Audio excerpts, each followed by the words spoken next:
अध्याय 13। स्तब्ध भरत जड़ खड़े थे। लक्ष्मण और शत्रुघ्न शोक से रो रहे थे। मंथरा अपनी बेटी का सिर अपनी गोद में रखे बैठी थी।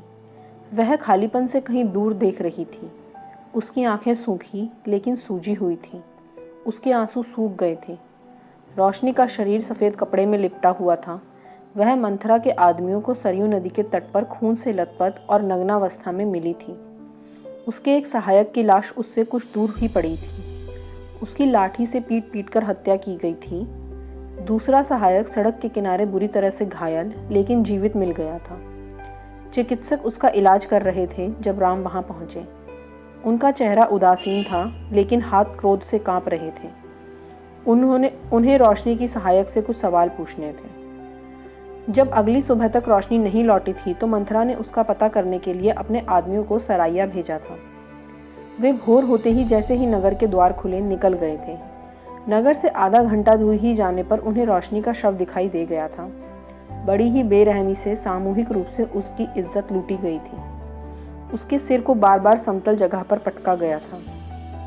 उसकी कलाई और कमर पर पड़े निशानों से पता चल रहा था कि उसे पेड़ से बांधा गया होगा। उसके शरीर पर क्रूरता से खरोंचने और काटने के अनेकों निशान थे। उन राक्षसों ने उसके पेट और बाह के हिस्से में से कुछ मांस दांतों से खींचकर बाहर भी निकाल दिया था। किसी धारदार हथियार से उसे बार बार मारा गया था, शायद कामुक तरीके से। उसका चेहरा एक तरफ से कटा हुआ था, मुंह से लेकर गाल तक। उसके मुंह के जख्म और खून के थक्के बता रहे थे कि सारे पीड़न के दौरान वह यकीनन जीवित रही होगी। उसके पूरे शरीर पर वीर्य के धब्बे थे। उसे बहुत ही बेरहमी से मारा गया होगा। किसी हत्यारे ने उसके गले में तेजाब भी उड़ेल दिया होगा। सहायक ने दर्द में अपनी आंखें खोली। राम तुरंत ही उस पर झुककर पूछने लगे, वो कौन थे? स्वामी, मुझे नहीं लगता कि वह बोल पाएगा, चिकित्सक ने कहा। राम उसे अनदेखा करके घायल आदमी से पूछने लगे, वो कौन थे? उन्होंने वही सवाल दोहराया। रोशनी के सहायक ने बड़ी हिम्मत बटोरकर उसका नाम लिया और फिर से बेहोश हो गया। रोशनी उन दुर्लभ लोगों में से थी जिसे कुलीन और आम दोनों वर्ग पसंद करते थे। उसने अपना जीवन जन कल्याण के नाम कर रखा था। वह निश्चल चरित्र की सम्मानित प्रतिमा थी। बहुत से लोग उसकी तुलना कन्याकुमारी से किया करते थे। उसके साथ हुए इस नृशंस अपराध से जनाक्रोश भड़क गया था। सारा नगर प्रतिशोध की मांग कर रहा था। अपराधियों को तुरंत ही इसला गांव से पकड़ लिया गया था। जब वह भागने का प्रयास कर रहे थे, गांव के मुखिया को वहां की महिलाओं ने पीट पीट कर नीला कर दिया था। जब वह अपने बेटे को बचाने की नाकाम कोशिश कर रहा था, वे काफी लंबे समय से धेनुका की धृष्टता को चुपचाप सह रहे थे। निसंदेह रूप से राम के सख्त अनुशासन की वजह से नागरिक अधिकारियों ने जल्द से जल्द जांच पूरी की। मामले को न्यायाधीश के समक्ष सुनवाई के लिए भेज दिया गया। सप्ताह भर में ही सारी सुनवाई पूरी होकर अपराधियों को सजा सुनाई गई। सबको मौत की सजा सुनाई गई सिवाय धेनुका के। राम टूट गए थे कि धेनुका बलात्कार और हत्या का मुख्य आरोपी कानूनी पेचों की वजह से ज़्यादा सजा पाने से बच गया था। वह कम उम्र का था लेकिन कानून तोड़ा नहीं जा सकता था, राम के चाहने पर भी नहीं। राम विधि प्रदाता ने वही किया जो वह कर सकते थे, लेकिन राम, रोशनी का राखी भाई, पछतावे में डूबा जा रहा था। वह अपनी बहन की दर्दनाक मौत का बदला नहीं ले पा रहा था। उन्होंने खुद को सजा दी और ऐसा वह खुद को बार बार दर्द देकर कर रहे थे। वह अपने निजी कक्ष के छज्जे पर बैठे बाहर उसी शाही बगीचे को देख रहे थे जहां रोशनी ने उन्हें राखी बांधी थी। उन्होंने भरी आंखों से कलाई पर बंधे उस धागे को देखा जो अब भी बंधा हुआ था। उनके खुले धड़ पर दोपहर के सूर्य की तीव्र किरणें पड़ रही थी। उन्होंने आंख पर ओट करके सूर्य को देखा और अपने घायल दाएं हाथ पर ध्यान केंद्रित करने से पहले गहरी सांस ली। उन्होंने पास की पीठिका से कील उठाई, उसकी नोक तप रही थी। उन्होंने आसमान की ओर नजरें की और बुदबुदाए, मुझे माफ कर दो रोशनी। उन्होंने वह गर्म कील अपनी दाईं भुजा में घुसा ली, उसी वादा खिलाफी की वजह से जो वह अपनी बहन के साथ नहीं निभा पाए थे। उनके मुंह से कोई आह नहीं निकली, उनकी पलकें तक नहीं झपकी। जले हुए मांस की दुर्गंध हवा में फैल गई। मुझे माफ कर दो। राम ने अपनी आंखें बंद कर ली और आंसू मुक्त रूप से उनके गालों पर बह निकले। कुछ घंटे बाद राम अपने कक्ष में दुखी मन से बैठे हुए थे। उनकी घायल भुजा एक पट्टी से छिपी हुई थी। यह गलत है दादा। लक्ष्मण ने राम के कक्ष में प्रवेश किया। उनकी नाराजगी साफ झलक रही थी। राम ने नजर उठाकर उन्हें देखा। उनकी आंखें गहरे संताप से जल रही थी। लक्ष्मण, यह कानून है, राम ने शांति से कहा। कानून को तोड़ा नहीं जा सकता। वह तुमसे या मुझसे काफी बड़ा है। यह तो राम का गला भर आया और वह रोशनी का नाम अपने मुंह से ना ले सके। अपना वाक्य पूरा करो दादा। भरे गुस्से में भरत कक्ष में दाखिल हुए। राम ने देखा, उन्होंने दर्द से अपना हाथ भरत की ओर उठाया। भरत कक्ष में आ गए। उनकी आंखों में दुख था, शरीर खींचा हुआ था, उंगलियां गुस्से से कांप रही थी। तब भी वह अपने अंदर के तूफान को जता नहीं पा रहे थे। अपनी बात खत्म करो दादा, कहो। भरत मेरे भाई सुनो, छोड़ो इसे। क्यों कह नहीं देते कि आपका यह घिनौना कानून रोशनी से ज़्यादा महत्वपूर्ण है। आंसू अब भरत की आंखों से प्रचंडता से बहने लगे थे। कहो कि यह आपके लिए कलाई पर बंधी इस राखी से ज़्यादा महत्वपूर्ण है। उन्होंने आगे बढ़कर राम की दाहिनी बाह उठा ली। राम ने उफ तक नहीं की। कहो कि कानून आपके लिए उस वचन से ज़्यादा महत्वपूर्ण है जो हमने अपनी बहन की रक्षा के लिए दिया था। भरत, राम ने कहते हुए आराम से अपना हाथ अपने भाई की पकड़ से छुड़ाया। कानून साफ है, अवयस्क को फांसी नहीं दी जा सकती। धेनु का अभी वयस्क नहीं है और कानून के अनुसार उसे फांसी नहीं दी जाएगी। भाड़ में जाए ऐसा कानून, भरत चिल्लाए। बात कानून के बारे में है ही नहीं, बात न्याय की है। आपको इनमें फर्क समझ नहीं आता दादा। उस राक्षस को मार डालना चाहिए। हाँ, वह मरना ही चाहिए, राम ने कहा, पछतावे के उस भार से दबे हुए जो उनकी आत्मा को छलनी कर रहा था। लेकिन अयोध्या किसी किशोर की हत्या नहीं करेगी, यही कानून है। बकवास है यह दादा, भरत ने अपना हाथ पीठिका पर मारते हुए कहा। उनके पीछे से तभी एक तेज आवाज सुनाई दी, भरत। तीनों भाइयों ने कक्ष के द्वार पर गुरु वशिष्ठ को खड़े हुए देखा। भरत ने तुरंत सीधे खड़े होकर प्रणाम किया। लक्ष्मण ने कोई औपचारिकता नहीं दिखाई। उनका अबाधित क्रोध अब गुरु पर केंद्रित हो गया था। वशिष्ठ धीमे किंतु दृढ़ कदमों से आगे आए। भरत, लक्ष्मण, तुम्हारे बड़े भाई सही कह रहे हैं। कानून का सम्मान और पालन किया जाना चाहिए, चाहे जो भी हालात हों। और उस वादे का क्या जो हमने रोशनी से किया था गुरुजी? क्या उसका कोई महत्व नहीं? भरत ने पूछा। हमने उसे उसकी सुरक्षा का वचन दिया था। उसके प्रति भी हमारा कुछ कर्तव्य था। हम उसमें असफल रहे। अब हमें उसका प्रतिशोध लेना चाहिए। तुम्हारा वचन कानून से ऊपर नहीं है। गुरुजी, रघुवंशी अपनी जुबान से नहीं फिरते, भरत ने प्राचीन पारिवारिक प्रण को दोहराते हुए कहा। अगर तुम्हारे वचन और कानून में परस्पर विरोध हो तो तुम्हें अपना वचन वापस लेकर अपयश का भागी बनना पड़ेगा, वशिष्ठ ने कहा। यही धर्म है। गुरुजी, बाहरी शिष्टाचार और नियंत्रण को भूल, लक्ष्मण चिल्लाए। इन्हें देखो, वशिष्ठ ने राम के पास जाते हुए कहा। उन्होंने राम के हाथ पर लिपटी पट्टी को झटके से उखाड़ दिया और उनका घाव सबको दिखाया। राम ने वशिष्ठ की मजबूत पकड़ से अपना हाथ खींचने की कोशिश की। भरत और लक्ष्मण सख्ते में थे। राम की दाहिनी भुजा अंदर से बुरी तरह जली हुई थी। घाव के आसपास की त्वचा जलकर बदरंगी हो गई थी। वह प्रतिदिन खुद को सजा देता है, बार बार, क्योंकि धेनुका को कानून के अनुसार फांसी नहीं सुनाई जा सकी। वशिष्ठ ने कहा, मैंने भी इसे रोकने की कोशिश की थी, लेकिन रोशनी से किए वादे को ना निभाने की यह इसकी खुद को दी सजा है। हालांकि उसने कोई कानून नहीं तोड़ा। सातों बलात्कारियों के फांसी की कार्यवाही में राम शामिल नहीं हुए थे। मुख्य अपराधी को फांसी न दिए जाने के क्रोध में न्यायाधीशों ने 7 दूसरे अपराधियों को बद से बदतर मौत दिए जाने का फरमान जारी किया था।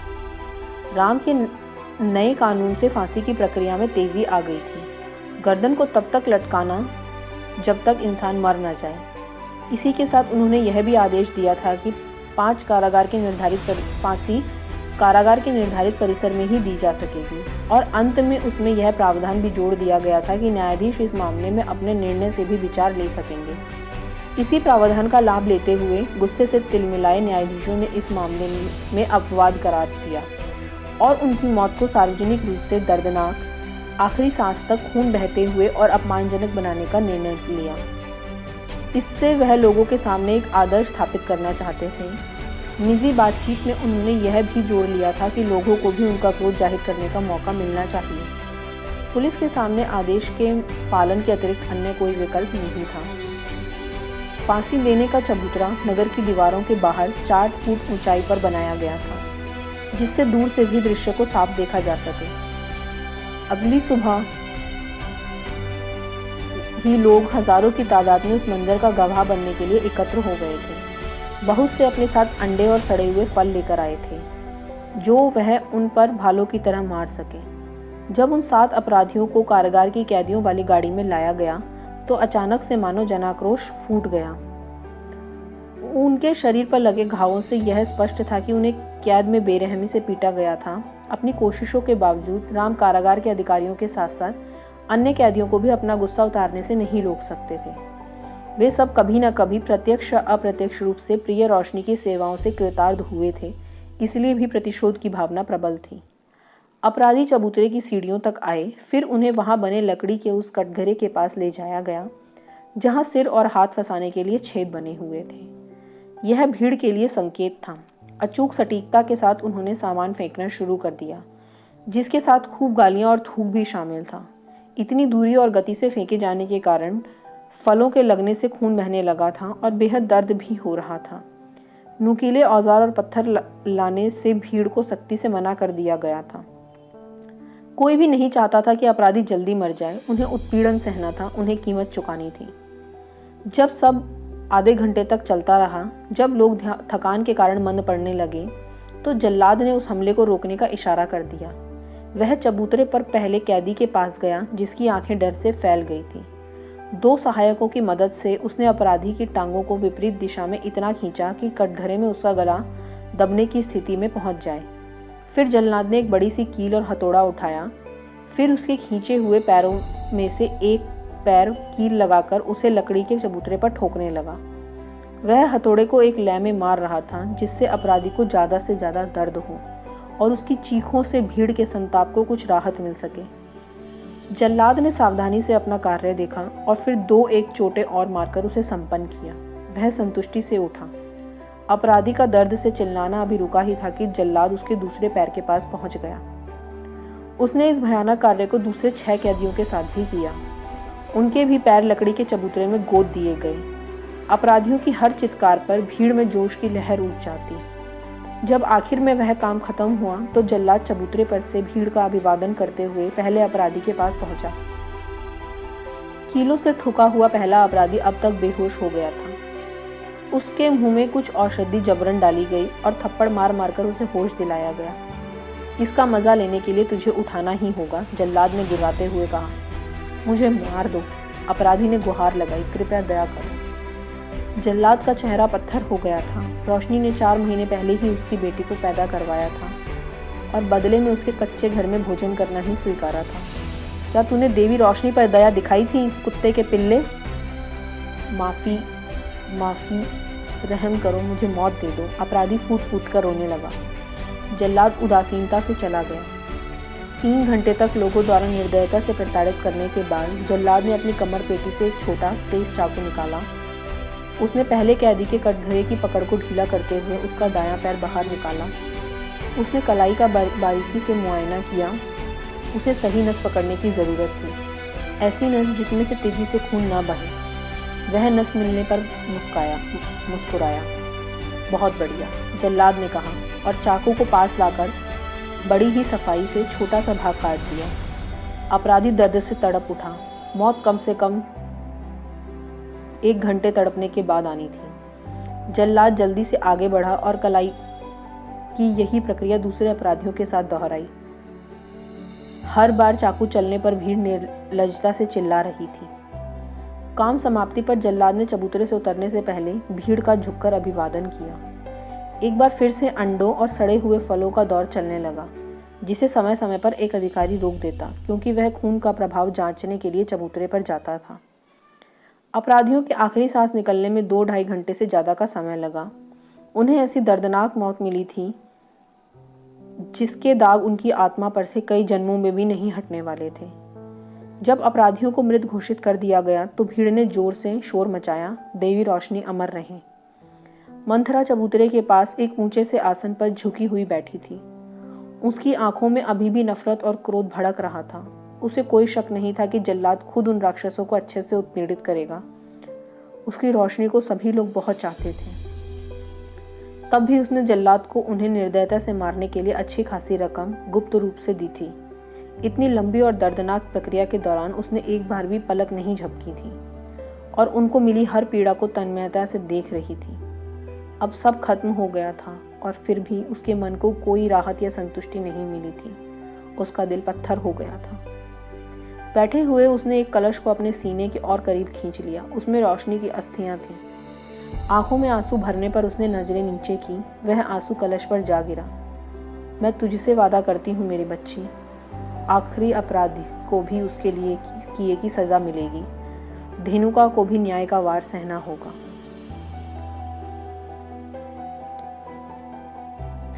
अध्याय 14। यह असभ्यता है, राम ने कहा। यह रोशनी की मान्यताओं के खिलाफ है। राम और वशिष्ठ राजकुमार के निजी कार्यालय में थे। यह असभ्यता क्यों है? वशिष्ठ ने पूछा। क्या तुम्हें लगता है कि बलात्कारियों को मारा नहीं जाना चाहिए था? उन्हें फांसी दी जानी चाहिए थी, यही कानून है। लेकिन जिस तरह से इसे किया गया, कम से कम न्यायाधीशों को तो क्रोध में अपना फैसला नहीं देना चाहिए था। यह हिंसक, अमानवीय और वहशियाना है। वाकई? क्या मारने का कोई मानवीय तरीका होता है? गुरुजी, क्या आप उनके व्यवहार को यथोचित मान रहे हैं? मुझे बताओ, क्या बलात्कारी और हत्यारे इससे कानून तोड़ने से डरने लगेंगे? राम झुकने पर मजबूर हुए।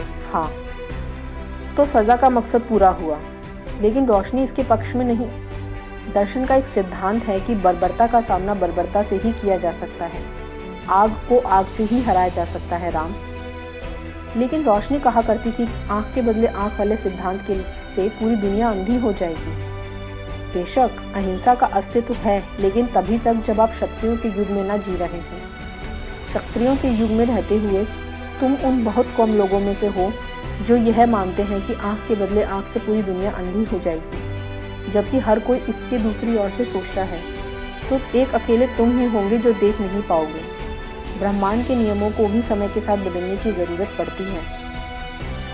राम ने अपना सिर हिलाया। कभी मुझे हैरानी होती है कि मेरे देशवासी क्या इस संघर्ष के योग्य भी हैं या नहीं। एक वास्तविक अधिनायक योग्य लोगों के लिए संघर्ष का चयन नहीं करता, बल्कि वह अपने लोगों को बेहतर बनाने के लिए प्रेरित करता है। एक वास्तविक नायक राक्षसों का पक्ष नहीं लेता, बल्कि उन दानवों को भी देवों में तब्दील कर देता है। वह खुद पर धर्म संकट का बोझ ले लेता है, लेकिन वह सुनिश्चित करता है कि उसके लोग बेहतर इंसान बने। गुरुजी, आपकी ही बातों में परस्पर विरोध नजर आ रहा है। क्या इस मामले में बर्बर सजा को सही ठहराया जा सकता है? मेरे अनुसार तो नहीं, लेकिन समाज तुम्हारे और मेरे जैसे लोगों से नहीं बना है। यहाँ हर तरह के लोग हैं जिनके भिन्न भिन्न विचार हैं। एक अच्छा शासक अपने लोगों को सौम्यता से धर्म की राह में ले जाता है, जहाँ संतुलन है। अगर समाज में अत्यधिक नाराजगी होगी तो वह कलह और हिंसा का कारण बनेगी। तब अधिनायक को समाज को स्थिरता और शांति की राह पर ले जाना होगा। अगर दूसरी ओर समाज शांत, बिना शिकायत वाला होगा, तो अधिनायक को उनके बीच में प्रतिस्पर्धा की भावना पैदा करनी चाहिए। ब्रह्मांड में एक तितली के भी पर फड़फड़ाने का कारण होता है। प्रकृति में कोई भी चीज बेवजह नहीं होती। हर भाव का एक विलोम होता है, जैसे क्रोध का शांति। समाज को आखिरकार संतुलन की आवश्यकता होती है, लेकिन रोशनी के बलात्कारियों और हत्यारों के विरुद्ध गुस्से का यह प्रदर्शन कहीं अन्याय का जवाब तो नहीं? शायद या शायद नहीं। इसका निश्चित जवाब हमें कुछ दशकों बाद मिलेगा। अभी के लिए इसे तनाव मुक्ति का साधन ही मान लेना चाहिए। बेचैनी से छटपटाते हुए राम ने खिड़की से बाहर देखा। वशिष्ठ जानते थे कि वह और देरी बर्दाश्त नहीं कर पाएंगे। उनके हाथों में ज्यादा समय नहीं था। राम, मेरी बात सुनो। जी गुरुजी, राम ने कहा। कोई बीच राह में है, वह तुमसे मिलने आ रहे हैं। वह महान पुरुष हैं और वह तुम्हें ले जाने के लिए आ रहे हैं। मैं उन्हें रोक नहीं सकता, यह मेरे बस के बाहर की बात है। वह कौन है? वशिष्ठ ने बात बीच में काट दी। मैं तुम्हें भरोसा दिलाता हूँ, तुम पर खतरा नहीं होगा, लेकिन मेरे बारे में तुमसे कुछ कहा जा सकता है। मैं तुम्हें याद दिलाना चाहता हूँ कि तुम मेरे बेटे की तरह हो। मैं तुम्हें तुम्हारा स्वधर्म, तुम्हारा मकसद पूरा करते हुए देखना चाहता हूँ। मेरे कार्य उसी लक्ष्य से परिभाषित होंगे। गुरुजी, मैं नहीं समझा कि क्या तुम मेरे बारे में जो भी सुनो उस पर भरोसा मत करना। तुम मेरे बेटे की तरह हो, मैं तुमसे बस इतना ही कह सकता हूँ। दुविधा में घिरे राम ने हाथ जोड़कर प्रणाम करते हुए कहा, जी गुरुजी। मंथरा, मेरी बात समझने की कोशिश करो। मैं कुछ नहीं कर सकती। केकई ने कहा, यह कानून की बात है। मंथरा ने अयोध्या की दूसरी रानी से मिलने में जरा समय नहीं गंवाया। वह अगली सुबह ही केकई से मिलने पहुंच गई थी। रानी अभी नाश्ता ही कर रही थी। मंथरा ने कुछ खाने से मना कर दिया था। वह बस उनसे न्याय ही चाहती थी। लेकिन केकई ने कभी भी दूसरों के सामने नहीं जताया था कि दशरथ पर अब उनसे ज्यादा राम का प्रभाव था। उन्होंने इसका ठिकरा कानून पर फोड़ा। समर्पण का दिखावा करना ठुकराए जाने की असफलता से ज्यादा बेहतर था। लेकिन मंथरा न सुनने वालों में से नहीं थी। वह जानती थी कि धेनुका को नगर के अति सुरक्षित कारागार में बंदी बनाया गया था। वह यह भी जानती थी कि उसकी मंशा को सिर्फ शाही परिवार के सदस्य ही पूरा कर सकते थे। स्वामिनी, नगर के प्रमुख लोगों को अपने पक्ष में करने के लिए मेरे पास पर्याप्त धन है। आप तो यह जानती ही हैं। मैं वह सब आपकी सेवा में उपस्थित कर दूंगी, मैं वचन देती हूँ। केकई का दिल जोर से धड़का। वह जानती थी कि मंत्रा के शक्तिशाली संसाधनों को अपने पक्ष में करके वह भरत को सिंहासन तक पहुंचाने में भी सफल हो सकती है। उसे न कहते हुए भी सावधान रहने की जरूरत थी। तुम्हारे वचन के लिए धन्यवाद, लेकिन यह तो भविष्य का वादा है और कल किसने देखा है। मंथरा ने अपने अंगवस्त्र की तह में हाथ डाला और एक हुंडी निकाली, अधिकार मुहर वाले कागजात। यह निश्चित रकम अदा करने का प्रण था। उसे लेते समय केकई सतर्क थी। वह व्यवहारिक रूप से नगद की ही मुनादी थी। सप्त सिंधु में कोई भी मंथरा द्वारा हस्ताक्षर की हुई हुंडी की एवज में राशि मुहैया करा देगा। इस मामले में उसकी प्रतिष्ठा निसंदेह थी। रानी सख्ते में आ गई। जो निर्धारित रकम उस कागजात पर लिखी गई थी वह अयोध्या के 10 साल की सालाना आय के बराबर थी। एक ही झटके में केकई राजा से भी धनी बन जाने वाली थी। इस महिला का वैभव तो रानी की कल्पना से भी परे निकला। मैं समझती हूँ कि अधिकांश व्यापारी इतनी बड़ी हुंडी का नगद जुटाने में असमर्थ होंगे स्वामिनी, मंथरा ने कहा। आपको जब कभी धन की आवश्यकता होगी आप हुंडी को मेरे पास ही ले आना और इसके बदले स्वर्ण मुद्राएं आपको दूंगी। केकई इससे जुड़े कानून को जानती थी। हुंडी पूरी न कर पाने के हालात में ऋणी व्यक्ति को कई साल की कैद काटनी पड़ती थी। मंथरा के मामले में एक बढ़त ले ली थी। मैं इससे भी ज्यादा कर सकती हूँ, सब आपके अनुमोदन पर निर्भर है। केकई ने मजबूती से हुंडी को पकड़ लिया। वह जानती थी कि यह बेटे से जुड़े अपने सपने को पूरा करने की चाबी थी। हालिया हुई घटनाओं के बाद जिन्हें हासिल करना मुश्किल लगने लगा था। मंथरा संघर्ष के साथ अपने आसन से खड़ी होकर केकई की ओर बढ़ी और झुकते हुए बोली, उसे उतना ही दर्द मिलना चाहिए। मैं उसे उतना ही पीड़ित देखना चाहती हूँ जैसा उसने मेरी बेटी को सताया था। उसकी तुरंत मृत्यु मेरे किसी काम की नहीं। केकई ने मजबूती से मंथरा के हाथों को पकड़ लिया। प्रभु इंद्र की सौगंध, वह राक्षस भी जान जाएगा कि न्याय होता क्या है। मंथरा ने पथराई आंखों से रानी को देखा। उसके बदन में गुस्से की लहर दौड़ गई। वह यातना सहेगा, केकई ने वचन दिया। रोशनी का प्रतिशोध पूर्ण होगा। यह अयोध्या की रानी का वचन है। माँ, मेरा यकीन करो, मैं तो खुद उस दानव को अपने हाथों मार देता, भरत ने दृढ़ता से कहा। मैं जानता हूँ कि ऐसा करके मैं न्याय ही करूंगा, लेकिन राम दादा का नया कानून ऐसा करने से मना करता है। मंथरा के महल से बाहर जाते ही केकई भरत के परिसर की ओर चली आई थी। वह जानती थी कि उन्हें कैसे इस काम को अंजाम देना है। अपने बेटे से उसकी महत्वाकांक्षा की बात करना समय की बर्बादी है। वह अपनी माँ से ज्यादा अपने सौतेले भाई का वफादार था। वह उनकी न्याय भावना, उनके न्याय संगत क्रोध, रोशनी के लिए उनके प्रेम को जरूर झकझोर सकती थी। भरत, ये नया कानून तो मुझे जरा समझ नहीं आ रहा। इससे किस प्रकार का न्याय होगा? केकई ने अधीरता से पूछा। क्या मनुस्मृति में नहीं कहा गया है कि जहाँ महिलाओं का सम्मान नहीं होगा उस भूमि को देव त्याग देते हैं?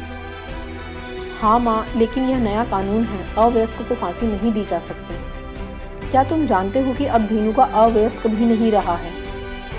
वह बस अपराध के समय ही अवयस्क था। मैं जानता हूँ माँ, इसे लेकर दादा से मेरी काफी बहस हो चुकी है। मैं आपसे सहमत हूँ कि कानून से ज्यादा महत्वपूर्ण न्याय होता है, लेकिन दादा यह नहीं समझते। हाँ, वह नहीं समझते, केकई ने फुंकारते हुए कहा। दादा आदर्श दुनिया में रहते हैं, ना कि वास्तविक दुनिया में। वह आदर्श समाज के मूल्यों को स्थापित करना चाहते हैं, लेकिन भूल जाते हैं कि अयोध्या आदर्श समाज नहीं है। हम उससे बहुत दूर हैं। और धेनुका जैसे शैतान कानून के ढीले पेंचों का फायदा उठाकर बच निकलते हैं। दूसरे भी उनसे यही सीखते हैं। हर नायक को पहले कानूनों को लागू करने लायक समाज का गठन करना चाहिए। तो फिर तुम क्यों नहीं?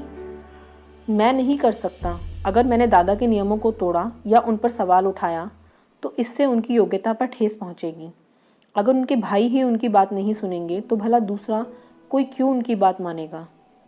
तुम एक बात भूल रहे हो, जो अपराधी आज तक राम के कानून से डरते आए हैं अब कानून में इस ढील से परिचित हो जाएंगे और इसे अपनी ढाल बनाकर काम करेंगे।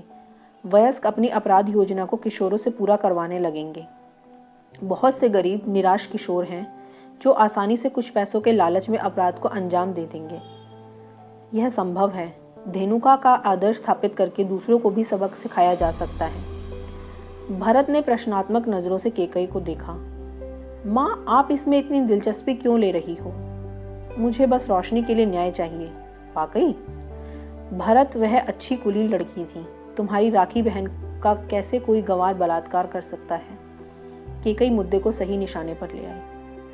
मैं जानना चाहता हूँ, अगर हालात इसके विपरीत होते क्या तब भी आप ऐसा ही सोचती? अगर किसी कुलीन पुरुष ने गांव की महिला का बलात्कार किया होता तो क्या तब भी आप न्याय की गुहार लगाती? केकई खामोश हो गई। वह जानती थी कि अगर उन्होंने हाँ कहा तो भरत उनका विश्वास नहीं करेंगे। मैं चाहता कि बलात्कारी हत्यारा अगर कुलीन वर्ग का भी होता तो भी उसे मार देना चाहिए था, भरत ने गुर्राते हुए कहा। जैसे कि मैं धेनुका को मरा हुआ देखना चाहता हूँ, यही वास्तविक न्याय है। तो फिर धेनुका अभी तक जीवित क्यों है? दूसरे बलात्कारियों को सजा दी जा चुकी है। पहली बार हुआ भेदभावपूर्ण न्याय। नकली है कि नहीं? बेटा, पक्षपातपूर्ण न्याय जैसी कोई चीज होती ही नहीं है। या तो आपको न्याय मिलता है या नहीं। माँ, उनमें से जो ज्यादा वहशी था वह तो अभी भी जिंदा है। और तो और उसे तो अयोध्या का मेहमान बना दिया गया है। उसके रहने सहने का खर्च शाही खजाने से भरा जा रहा है, तुम्हारे खजाने से। तुम खुद उसे पाल रहे हो, जिसने निर्दयता से तुम्हारी राखी बहन को मारा। भरत खामोश थे।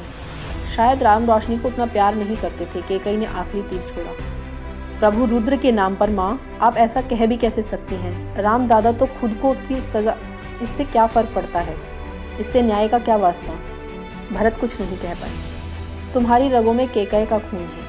अश्वपति का खून तुम्हारी नसों में दौड़ रहा है। क्या तुम अपनी प्राचीन शपथ को भूल गए हो? खून का बदला खून से ही लिया जाएगा, तभी दूसरे तुमसे भयभीत होंगे। हाँ, मुझे याद है माँ, लेकिन मैं राम दादा के भरोसे को नहीं तोड़ सकता। मेरे पास एक रास्ता है। भरत ने उलझन से केकई को देखा। तुम्हें राजनयिक दौरे पर अयोध्या से बाहर चले जाना चाहिए। मैं तुम्हारी अनुपस्थिति को सार्वजनिक कर दूंगी। फिर तुम गुप्त रूप से अयोध्या आना। अपने कुछ विश्वस्त आदमियों को लेकर कारागार तोड़कर धेनुका को बाहर ले जाना। तुम जानते हो कि तुम्हें उसके साथ क्या करना है। एक बार काम हो जाने के बाद तुम अपने उसी विदेशी दौरे का भ्रम बनाए रखना। कोई इतना समझ नहीं पाएगा। व्यवहारिक रूप से पूरे नगर पर इस हत्या का शक जाएगा, क्योंकि अयोध्या में ऐसा कोई नहीं है जो धेनुका को जीवित देखना चाहता हो। राम के लिए कातिल की तलाश कर पाना संभव नहीं होगा। राम अपने भाइयों का पक्ष लेने के कलंक से भी बच जाएंगे, क्योंकि तुम पर किसी का निशाना जाएगा ही नहीं। इसे ऐसे ही देखा जाएगा कि राम कातिल को पकड़ पाने में नाकामयाब रहे। इससे ज्यादा महत्वपूर्ण कि न्यायपूर्ण हो जाएगा। आपने इस पर वास्तव में काफी सोचा है, भरत ने कहा। और बिना किसी राजनयिक आमंत्रण के मैं नगर के बाहर कैसे जाऊंगा? अगर मैं बिना आमंत्रण के शाही इजाजत मांगूंगा तो मुझ पर शक हो जाएगा। केकई से तुम्हारे लिए राजनीतिक दौरे का आमंत्रण है। नहीं, ऐसा तो कोई आमंत्रण नहीं है। हाँ, आया है, केकई ने कहा। रोशनी की मृत्यु से हुई हड़बड़ी में किसी का ध्यान उस पर नहीं गया। जो बात उन्होंने भरत को नहीं बताई थी वह यह थी कि अपनी नई मिली संपदा से उन्होंने केकई से निमंत्रण को हासिल करके अयोध्या के राजनयिक दस्तावेजों में पुरानी तारीख से रखवा दिया था। उस निमंत्रण को स्वीकार करो और फिर अपनी बहन की आत्मा को न्याय दो। भरत अभी भी स्थिर थे, बर्फ के समान ठंडे। वह माँ की बातों को समझने की कोशिश कर रहे थे। भरत, उन्होंने माँ को ऐसे देखा जैसे उन्हें वहां उपस्थित देखकर चौंक गए हों। तुम करोगे या नहीं? भरत लगभग खुद से ही बुदबुदाए। कभी कभी आपको न्याय के लिए कानून तोड़ना भी पड़ता है। केकई ने अपने अंग वस्त्र से खून से सना सफेद कपड़े का टुकड़ा निकाला। इसे रोशनी के विकसित शव को ढकने के लिए इस्तेमाल किया गया था। उसे न्याय दिलवाओ। भरत ने नरमी से अपनी माँ से वह कपड़ा ले लिया और फिर अपनी कलाई से बंधी हुई राखी को देखा। उन्होंने अपनी आंखें बंद की। आंसू की एक बूंद उसके गालों पर बह आई। केकई अपने बेटे के पास आई और उन्हें मजबूती से पकड़ते हुए कहा, शक्ति माँ की नज़रें तुम पर हैं मेरे बेटे। तुम ऐसे आदमी को यूं ही नहीं जाने दे सकते जिसने एक महिला के साथ इतने घिनौने अपराध को अंजाम दिया। याद रखो, माँ शक्ति को सभी भारतीय प्रेम और भय की नज़रों से देखते हैं। खून का जवाब खून से ही दिया जाएगा। शाही कारागार के एकांत कारावास में दरवाजे की आहट होने से धेनुका की आंख खुली। अंदर कोई प्रकाश नहीं था, यहाँ तक कि दीवार पर बने रोशनदान से भी बाहर चंद्रमा रहित रात का अंधेरा ही नजर आ रहा था। उसे खतरे का एहसास हुआ। उसने अपना शरीर दरवाजे की ओर मोड़ लिया, सोने का दिखावा करते हुए, यद्यपि उसकी मुट्ठियां कसी हुई थीं, हमले के लिए बिल्कुल तैयार। उसने अपनी आंखों को जरा सा खोला, लेकिन इतने अंधेरे में कुछ भी देख पाना संभव नहीं था। उसे अपने सिर पर सीटी की हल्की सी आवाज़ सुनाई दी। धेनुका उछलने को हुआ, लेकिन किसी सख्त चीज़ से टकराया। वहाँ कोई नहीं था, लेकिन आवाज़ ऊपर से ही आ रही थी। परेशान धेनुका चारों आंखें फाड़ फाड़ कर देखने की कोशिश करने लगा। वह जानने के लिए बेचैन था कि हो क्या रहा था। अचानक एक वार हुआ। उसे अपने सिर पर एक कड़े प्रहार का अनुभव हुआ। जब वह सामने की ओर गिरा, तभी एक हाथ ने उसे बाल पकड़कर उठाया और उसकी नाक के आगे गीला कपड़ा आया। धेनुका तुरंत ही उस मीठी सी खुशबू को पहचान गया था।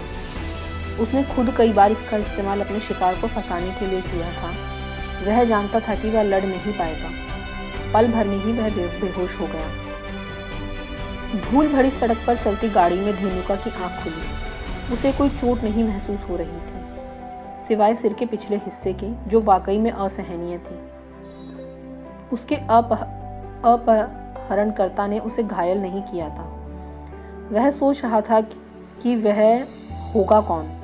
क्या वे उसके पिता के आदमी थे जो भागने में उसकी मदद कर रहे थे? वह था कहाँ? अब सड़क के पत्थरों की वजह से गाड़ी उछलने लगी थी और लगातार आती झिंगुरों की आवाज़ से यह तो साफ हो रहा था कि वह कहीं जंगल में था, नगर से दूर। हालात का जायजा लेने के लिए उसने थोड़ा सा सिर उठाया, लेकिन तभी वही औषधि वाला कपड़ा दोबारा से उसकी नाक पर लगा दिया गया। वह फिर से बेहोश हो गया। पानी के एक छपाके से धेनुका की नींद टूटी। उसने गाली देते हुए अपना सिर हिलाया। एक सौम्य आवाज से वह हैरान हुआ। आगे आ।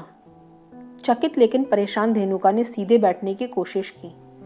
उसे एहसास हुआ कि वह एक ढकी हुई बैलगाड़ी में था, कुछ वैसी ही जिसमें फूस ले जाते हैं। उसने अपने शरीर से घास के सूखे तिनके झाड़े जो गाड़ियों में पड़े थे। उसे नीचे उतरने में किसी ने मदद की। बाहर अभी भी अंधेरा था, लेकिन मशालों की रोशनी में वह आसपास का माहौल देख सकता था। उसे अभी भी चक्कर से महसूस हो रहे थे और वह अपने पैरों पर नहीं खड़ा हो पा रहा था। शायद यह बेहोशी की उसी औषधि के कारण था। उसने बाहर आकर खुद को संभालने के लिए गाड़ी का ही सहारा लिया। इसे पी, उसके पीछे शांति से खड़े हुए आदमी ने कहा। उसके हाथ में प्याला था। धेनुका ने उसके हाथ से प्याला लिया और झिझकते हुए उसे सूंघने लगा। अगर मैं तुझे मारना चाहता तो कब का मार चुका होता, आदमी ने कहा। इससे तेरा दिमाग साफ होगा। आगे की चीजें समझने के लिए तेरा होश में रहना जरूरी है। धेनुका ने बिना किसी विरोध के वह औषधि पी ली। उसका प्रभाव भी तुरंत हुआ। उसका दिमाग तुरंत साफ होकर सतर्क हो गया। जब उसकी चेतना स्थिर हुई तो उसे बहते हुए पानी की आवाज सुनाई दी। शायद मैं नदी के पास हूँ। जैसे ही सूर्योदय होगा मैं तैरकर नदी पार कर जाऊंगा। लेकिन पिताजी कहाँ हैं? सिर्फ उन्हीं ने मुझे भगाने के लिए इन्हें दंड दिया होगा। धन्यवाद, आदमी को प्याला लौटाते हुए धेनुका ने कहा। लेकिन मेरे पिताजी कहाँ हैं? आदमी चुपचाप प्याला लेकर अंधेरे में कहीं गुम हो गया। धेनुका वहां अकेला रह गया। ओ, तुम कहाँ जा रहे हो? जहां वो आदमी गया था वहां से एक हृष्ट-पुष्ट आदमी बाहर आया। मशालों की रोशनी में भी उसकी गोरी त्वचा चमक रही थी, साथ ही उसकी हरी चमकदार धोती और अंगवस्त्र भी। उसने अपने लंबे बालों को सिर पर पट्टी से पीछे रोका हुआ था। वह पट्टी खासतौर पर बनाई गई थी जिस पर मोर का सुनहरा पंख लगा था।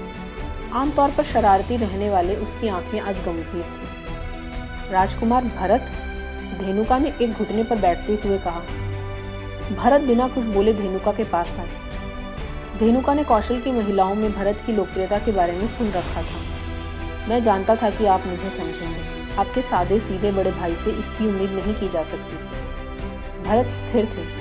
मैं जानता था कि मालिक आप ही हैं जो समझेंगे कि महिलाएं हमारे समाज के लिए, हमारे मजे के लिए ही तो बनी हैं। महिलाएं मर्दों के काम आने के लिए ही तो हैं। धेनुका ने सिर झुकाकर कुछ हंसते हुए कहा। उसका हाथ अभिवादन के लिए भरत के अंगवस्त्र की ओर बढ़ रहा था। भरत ने अचानक पीछे हटकर धेनुका का हाथ एक और किया और उसका गला पकड़ लिया। उसके भींचे हुए गले से एक भयानक आवाज निकली। महिलाएं इस्तेमाल करने के लिए नहीं होती, वे प्रेम योग्य होती हैं। भय से धेनुका के भाव बदल गए। एक फंसे हुए जानवर की तरह उसने देखा कि आसपास से 20 शक्तिशाली पहलवान वहां आ चुके थे।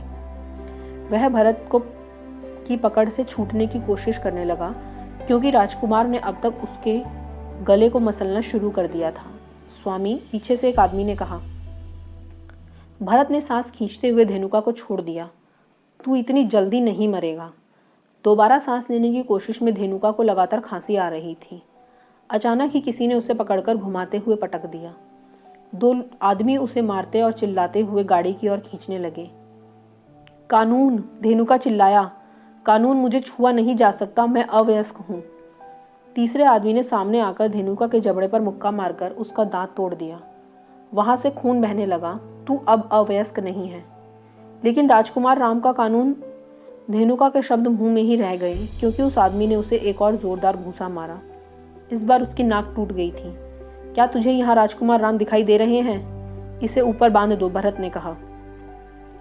कुछ आदमियों ने मशाल पकड़ी। जब 2 आदमी उसे खींचकर बड़े से पेड़ की ओर ले जाने लगे, उन्होंने उसके दोनों हाथों को विपरीत दिशा में खींचते हुए रस्सी से पेड़ पर बांध दिया। ऐसा ही उन्होंने उसके पैरों के साथ किया। उनमें से एक ने मुड़कर कहा, स्वामी, काम हो गया। भरत ने अपनी बगल में घूमते हुए कहा, शत्रुघ्न, मैं आखिरी बार कह रहा हूँ, चले जाओ। तुम्हें यहाँ नहीं होना चाहिए, इससे दूर रहो। शत्रुघ्न ने बात बीच में काटी। दादा, मैं हमेशा तुम्हारे साथ रहूंगा। भरत ने भावविहीन नजरों से शत्रुघ्न को देखा। शत्रुघ्न ने बोलना जारी रखा, यह भले ही कानून के खिलाफ हो, लेकिन यही न्याय है। भरत ने सिर हिलाया और आगे बढ़ना शुरू किया। धेनुका के पास पहुंचकर उसने अपनी कमर पेटिका से खून से सना वही सफेद कपड़ा निकाला और उसे माथे से लगाकर कलाई पर बांध लिया, ठीक वहीं जहां वह राखी रखी हुई थी। धेनुका उसी तरह कांप रहा था जैसे शेरों के बीच घिर जाने पर बकरी कांपा करती है। वह मिमियाया, मालिक, कृपया मुझे जाने दो। कसम खाता हूँ।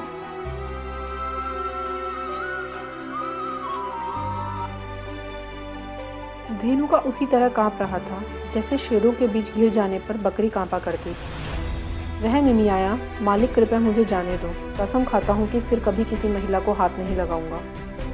भरत ने उसे झन्नाटेदार तमाचा रसीद किया। क्या तुझे यह जगह याद है? धेनुका ने आसपास देखा। भोर का कुछ उजाला होने लगा था। यह वही जगह थी जहां उसने और उसके साथियों ने रोशनी का बलात्कार कर हत्या की थी। भरत ने अपना हाथ आगे किया। उसके एक सिपाही ने आगे बढ़कर धातु की एक बोतल उसे थमाई। भरत ने बोतल खोलकर उसे धेनुका की नाक के आगे किया। तू जल्दी ही समझ जाएगा दर्द का क्या मतलब होता है। तेजाब की महक को पहचानते हुए धेनुका दहाड़े मारकर रोने लगा। माफ़ कर दो मालिक, माफ़ कर दो, मुझसे गलती हो गई, मुझे जाने दो। याद है रोशनी दीदी भी तेरे सामने यूं ही गिड़गिड़ाई होंगी, शत्रुघ्न ने दहाड़कर कहा। धेनुका ने गिड़गिड़ाते हुए कहा, देवी रोशनी बहुत अच्छी महिला थी मालिक। मैं राक्षस था, मुझे माफ़ कर दो, लेकिन वह भी ये नहीं चाहती थी कि आप मेरे साथ ऐसा करें। भरत ने वह बोतल सिपाही को वापस लौटा दी, जबकि दूसरे सैनिक ने उन्हें छेद करने वाला यंत्र पकड़ाया। उन्होंने उसका सिर धेनुका के कंधे पर रखा। शायद तू सही कह रहा है। वह इतनी अच्छी थी कि शायद वह तुझ जैसे राक्षस को भी माफ़ कर देती, लेकिन मैं उतना अच्छा नहीं हूँ। धेनुका तेज आवाज़ में चिल्लाने लगा जब भरत ने हथौड़े से उस यंत्र पर प्रहार करना शुरू किया। जितना चिल्लाना चाहता है चिल्ला ले हरामजादे, सिपाही ने कहा। कोई तेरी आवाज़ सुनने वाला नहीं है। नहीं, माफ़ कर दो। भरत ने अपना हाथ उठाकर हथौड़ा ऊंचा किया। उन्होंने यंत्र को धेनुका के कंधे पर रखा। वह वहां छेद करके उसमें कुछ तेजाब डालना चाहते थे। तुरंत मौत उसके कष्टों का जल्दी अंत कर सकती थी। खून का जवाब खून से ही दिया जाएगा, भरत बुदबुदाए। हथौड़ा नीचे आया। छेद सफाही से हुआ था। उसकी चीखें और तेज भयानक होती जा रही थी। सरयू की कलकल के पार भी वे सुनी जा सकती थी।